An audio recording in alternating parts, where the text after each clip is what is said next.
Bom, então isso em relação ao destino dos palestinos, mas está muito difícil para Israel ocupar militarmente Gaza. A aposta militar de Israel foi muito alta. E o que eu sinto hoje, conversando com interlocutores, principalmente árabes, é o seguinte, que Israel, na realidade, está tentando dobrar a aposta para tentar abrir outros frontes e envolver, de alguma forma, os países aliados, e além dessa questão dos países aliados eventualmente participarem do conflito, de novo, o que é basicamente o cerne da narrativa para o mundo exterior. Se trata de proteger o mundo de um mal maior. Então, essa ideia de proteger o mundo de um mal maior está envolvida na ideia da criação de uma coalizão multinacional no Mar Vermelho, está criando corpo quando você diz que há uma ameaça à navegabilidade no Mar Mediterrâneo, no Estreito de Gibraltar, independente dela ser real ou não, e criaria um tônus, sob o ponto de vista da narrativa, quando você inicia um conflito com o Hezbollah, e o Hezbollah passa a destruir muito duramente a infraestrutura de Israel, industrial, eventualmente aeroporto, Ben Gurion, eventualmente possa ameaçar o próprio reator nuclear de Dimona, então, que para a opinião pública nos Estados Unidos e no Ocidente, e no mundo inteiro de modo geral, dar-se-ia a ideia de que trata-se de uma guerra contra a barbárie, pela civilização. E, nesta concepção, tentaria atrair, inclusive, países que hoje são mais simpáticos à causa palestina do que ao que Israel pratica em Gaza. Tá? Então, esse é o contexto no qual a gente pode perceber que existe uma possibilidade muito real e concreta de que Israel esteja jogando de propósito com o agravamento da situação, por exemplo, com assassinatos seletivos como o da morte do general Moussaoui. O ataque dos carros hoje no sul do Líbano pode ter sido um assassinato seletivo, mas ainda se morreu algum membro importante do Hezbollah ou mesmo da guarda iraniana ou mesmo alguma autoridade vinculada a algum elo de ligação, não foi revelado. O fato é que você teve ali ataque contra 2 carros, que foi ataque dirigido, não foi um ataque contra 2 carros que estavam na estrada aleatoriamente, que poderiam participar, estar partícipes ali do Hezbollah. Não, foi um assassinato dirigido.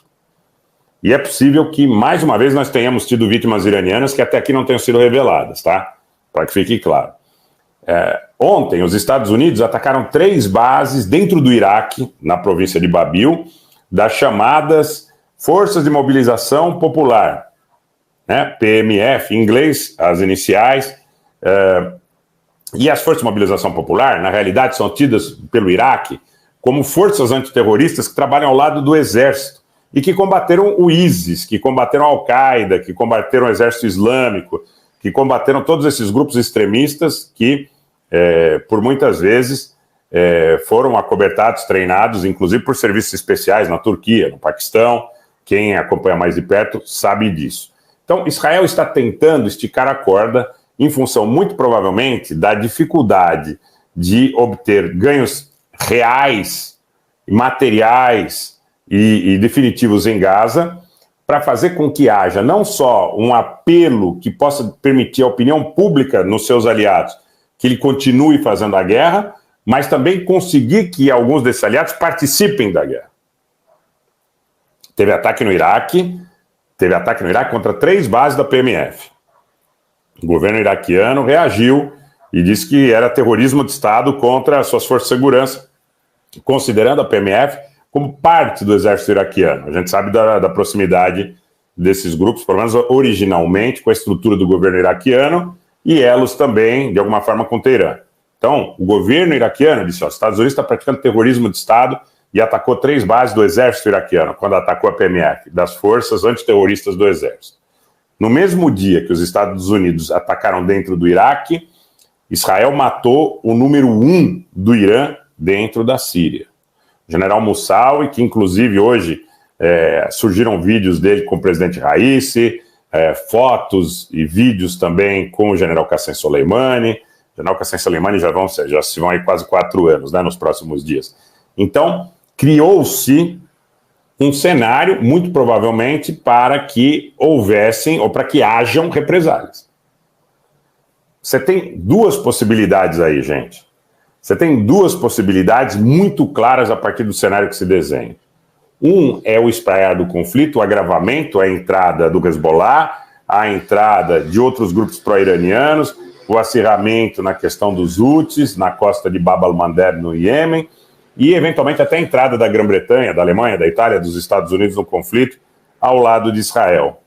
E você tem uma outra possibilidade que também, paralelamente a essa pressão que Israel faz para que o Egito abra a fronteira para receber os palestinos, está sendo discutida no Cairo pelo serviço de inteligência das partes envolvidas. E hoje eu obtive uma confirmação concreta que os israelenses estiveram e estão no Cairo discutindo propostas egípcias com o objetivo de realizar novas trocas de prisioneiros e eventualmente alcançar um cessar-fogo mais amplo. Mas há muita dificuldade, como desde o primeiro momento eu relatei. Por quê?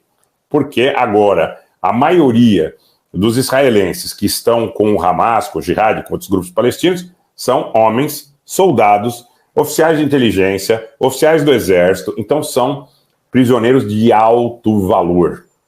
O que o Hamas, por intermédio de suas lideranças no Egito, quer nesse momento? Que qualquer troca adicional possa, na realidade, considerar primeiro um cessar-fogo amplo e depois o que eles chamam de troca de all for all, todos por todos.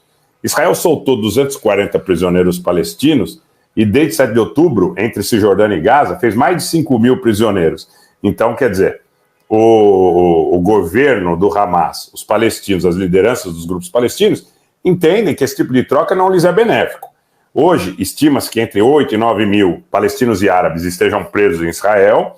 Você tem um número aproximado de 150, 170, um número meio errático, né, de israelenses na faixa de Gaza. E o que os palestinos querem? Primeiro, all for all. E antes de realizar esse all for all, eles querem que haja um cessar-fogo declarado. Eles querem, olha, primeiro vocês param de atacar, depois nós vamos trocar all for all. Depois que nós fizermos essas ambas situações acontecerem, aí a gente efetivamente pode conseguir uma certa estabilidade. Agora, Israel, ao contrário de a priori ceder a esse tipo de demanda, está aumentando a aposta.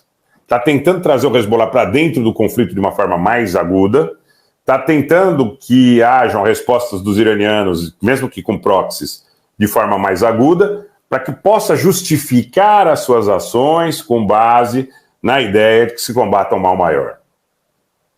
Essa é a ideia.